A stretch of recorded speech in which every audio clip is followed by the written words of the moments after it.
Ini bukan dinamakan sebagai silaturrahim, tetapi ini dinamakan sebagai orang mukafi, orang yang membalas kebaikan orang lain dengan kebaikan pula.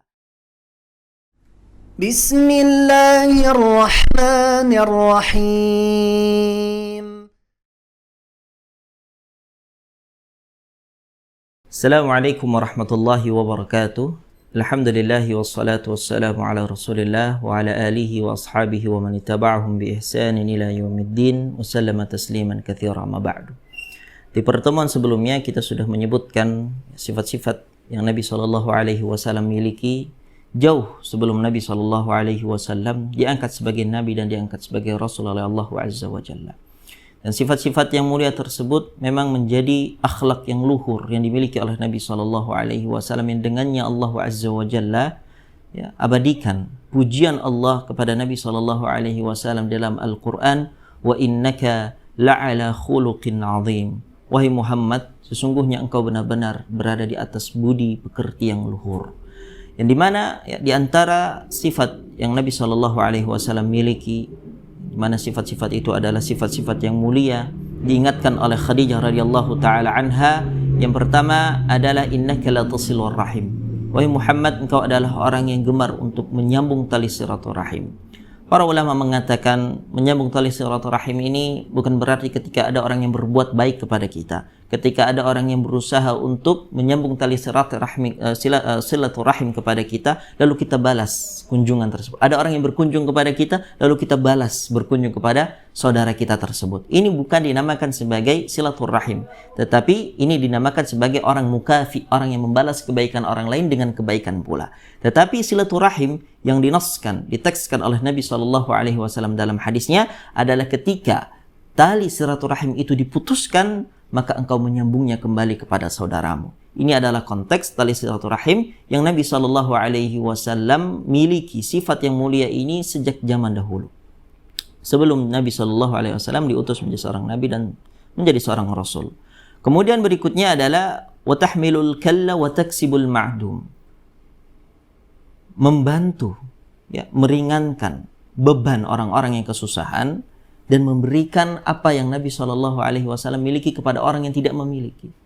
Bahkan Nabi SAW ini disifati oleh para sahabatnya, Nabi SAW berinfak, mengeluarkan harta sebagaimana orang yang tidak takut sama sekali kefakiran.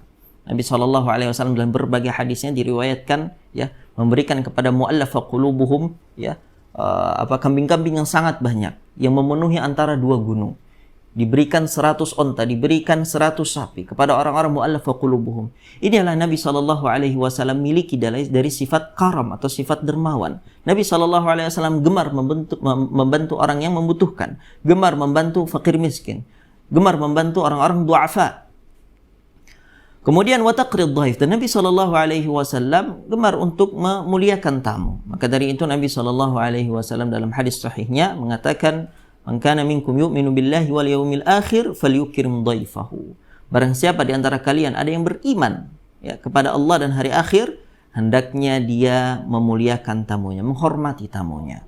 Kalau seandainya orang Arab saja itu sudah termasuk orang-orang yang sangat dermawan kepada para tamu, lalu bagaimana kita bayangkan Nabi SAW adalah tuannya orang-orang yang dermawan dari kalangan Arab. Kalau orang Arabnya saja sudah sangat dermawan, apalagi Nabi SAW.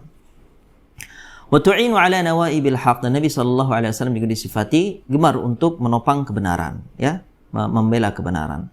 Fantalaqat bihi Khadijah hatta atat bihi Waraqah bin Naufal ibn Asad ibn Abdul Uzza ibn ammi Khadijah.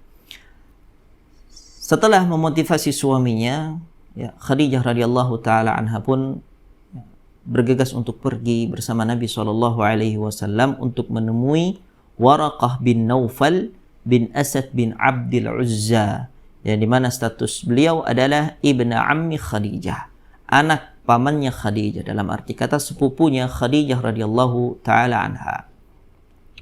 Wa kana mar'an tanassara fil jahiliyah. Dan Waraqah bin Naufal ini adalah seseorang yang beragama Nasrani di zaman jahiliyah. Wa kana yaktubul kitab al-Ibrani. Dan di mana Warqa ibn Naufal ini sangat pandai untuk menulis kitab-kitab yang berbahasa Ibrani. Ibrani ini kalau sekarang adalah bahasa yang digunakan oleh orang-orang Yahudi. Ya. Ibrani adalah bahasa yang digunakan oleh Bani Israel. Fayaktubu minal injili bil ibraniyati ma syaa Allahu an yaktub.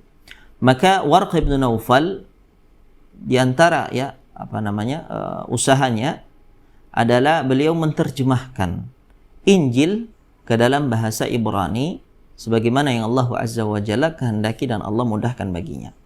Wa kana syaikhan kabiran qad amiya. Wa kana syaikhan kabiran qad amiya. Dan Warqa ibn Naufal ini adalah orang yang sudah sangat tua ditambah beliau sudah buta matanya. Faqalat lahu Khadijah. Maka Khadijah radhiyallahu taala anha pun berkata kepada Warqa ibn Naufal sepupunya, "Ya bena ammi, wahai anak pamanku." Ya, di sini bagaimana Khadijah radhiyallahu taala anha membahasakan dengan bahasa yang sangat sopan kepada Warqa ibn Naufal. Walaupun Warqa ini lebih tua dibandingkan Khadijah, tapi usia di antara keduanya tidak terpaut terlalu jauh. Dan dia membahasakan dengan bahasa yang sangat sopan. Ya bena ammi, wahai anak pamanku. Isma' min ibni akhika. Dengarkanlah, tolong dengarkanlah dari anak saudaramu ini. Ini adalah bagaimana uslub bahasa Arab di dalam menghormati orang yang lebih tua dan menyayangi orang yang lebih muda. Di mana di sini kita ketahui bahwasanya bapaknya Nabi Shallallahu Alaihi Wasallam ini bukan saudara dengan Waraqah. Tapi di sini Khadijah radhiyallahu taala mengatakan, dengarkanlah apa yang akan disampaikan oleh anak saudaramu. Anak saudaramu di sini maksudnya apa? Itu Nabi Muhammad Shallallahu Alaihi Wasallam, yang dimana kita ketahui umur Nabi Muhammad Sallallahu Alaihi Wasallam ketika itu dengan umur Warqa bin Naufal sendiri ini terpaut sangatlah jauh. Ya, jadi kalau kita bahasakan, lihat atau dengarkan, tolong dengarkanlah dari kita bahasakan misalnya orang pemuda ini. Ya, katakan kepada bapak-bapak yang sudah sangat tua, kakak-kakak yang sudah sangat tua, coba dengarkan dari seorang pemuda ini. Ini kalau bahasa kita. Tapi kalau dalam bahasa Arab dikatakan isma' min ibni akhika. Faqala lahu Waraqah. Maka Waraqah pun bertanya kepada Nabi Muhammad sallallahu alaihi wasallam, "Ya bana akhi, wahai anak saudaraku. Mada tara? Apa yang telah engkau lihat?" Fa akhbarahu Rasulullah sallallahu alaihi wasallam khabara ma ra'a. Maka Nabi sallallahu alaihi wasallam pun mengabarkan kepada Waraqah ibn Naufal segala apapun yang telah beliau lihat di Gua Hira. Apa yang terjadi? Apa yang dialami oleh Nabi sallallahu alaihi wasallam di Gua Hira itu diceritakan kepada Waraqah bin Naufal sebagaimana aslinya. Faqala lahu Waraqah, maka Waraqah pun berkata kepada Nabi sallallahu alaihi wasallam dan menjelaskan kepada Khadijah yang bertanya kepadanya, "Hadza an-namusu alladhi nazzalallahu ala Musa." Ketahuilah wahai Muhammad bahwasanya apa yang engkau lihat di Gua Hira itu adalah an-namus yang dulu juga Allah Azza wa Jalla turunkan kepada Nabi Musa alaihi salam. Dalam arti kata di sini, Waraqah ibn Naufal ini membenarkan apa yang Allah membenarkan kenubuahan Nabi sallallahu alaihi wasallam.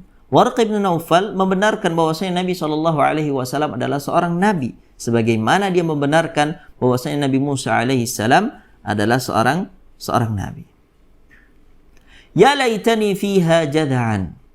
Duhai sekiranya ketika di masa nubuwahmu, di masa kenabianmu, aku masih muda. Kata siapa? Kata Waraqah ibn Naufal. Laitani akunu hayyan idh yukhrijuka qaumuka. Seandainya ketika kaummu mengeluarkanmu dari desamu, dari tempat tinggalmu, sekiranya aku ketika itu masih hidup. Faqala Rasulullah sallallahu alaihi wasallam, maka Rasulullah sallallahu alaihi wasallam pun bertanya kepada Waraqah bin Naufal, "Awa mukhrijiyahum? Apakah kaumku akan mengusirku? Apakah kaumku akan mengeluarkanku? Apakah kaumku akan membenciku?" Ya. Di mana kita tahu bahwasanya Nabi sallallahu alaihi wasallam dengan berbagai sifat perangai yang mulia itu begitu dicintai oleh kaumnya. Tapi kemudian Nabi sallallahu alaihi wasallam dikabari oleh Waraqah bin Naufal bahwasanya kaumnya akan membencinya dan mengeluarkannya atau mengusirnya dari daerahnya. Dan ini ya adalah sebuah hal yang baru bagi Nabi Shallallahu Alaihi Wasallam. Ya, seakan-akan Nabi Shallallahu Alaihi Wasallam tidak percaya akan fakta ini.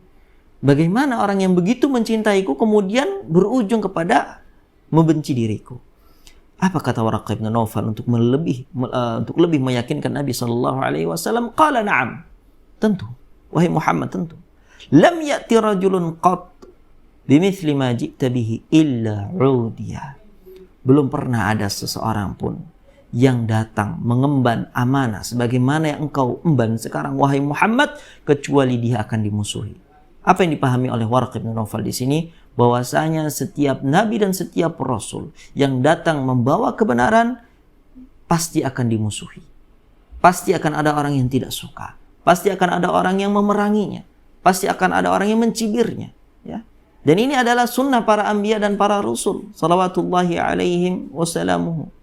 Sebagaimana mereka dibenci, sebagaimana mereka diperangi, maka hal itu akan menimpa Nabi Muhammad sallallahu alaihi wasallam. Dan Waraqah bin Naufal memiliki kewajiban moral untuk menyampaikan dan menguatkan hal itu kepada Nabi sallallahu alaihi wasallam. Dan beliau mengabarkan, wa in yudrikni yaumuka ansurka nasran muazzara. Kalau seandainya hari itu, ya, aku mengalami hari itu, atau aku bisa mendapatkan hari itu di mana kaummu mengeluarkanmu, maka niscaya aku akan membelamu mati-matian, wahai Muhammad. Aku akan mengusahakan dengan semaksimal mungkin apa yang aku mampu untuk membelamu, wahai Muhammad. Di sini ya, adalah pernyataan bagaimana Waraqah ibn Naufal radhiyallahu anhu sangat menopang dan membantu menguatkan Nabi SAW, dan beliau mengimani akan kenabian Nabi SAW. Dan inilah yang menguatkan pendapat sebagian ulama bahwasanya Waraqah bin Naufal adalah orang laki-laki yang pertama kali ya membenarkan nubuwahnya Nabi Muhammad SAW sebelum diturunkannya risalah kepada Nabi SAW. Dimana kita tahu bahwasanya Nabi diutus menjadi seorang nabi dengan ayat-ayat yang ada dalam surat Al-Alaq, ya, Iqra, ya, Bismi rabbikal ladzi khalaq. Kemudian Nabi SAW diutus menjadi seorang rasul dengan turunnya awal-awal ayat di dalam surat Al-Muddathir, ya ayyuhal muddathir qum fa'anzir. Barulah dengan turunnya ayat-ayat itu Nabi SAW diutus menjadi seorang rasul.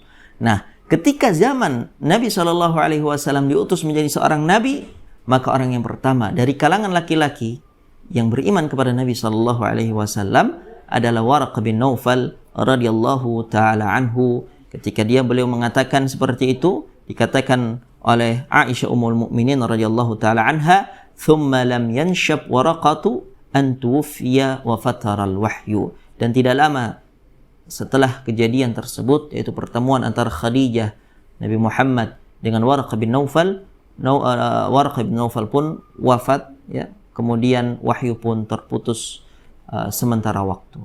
Naktafi bihadza wa sallallahu ala Muhammadin wa ala alihi wa sahbihi wa sallam. Barakallahu fikum wa jazakumullah khair.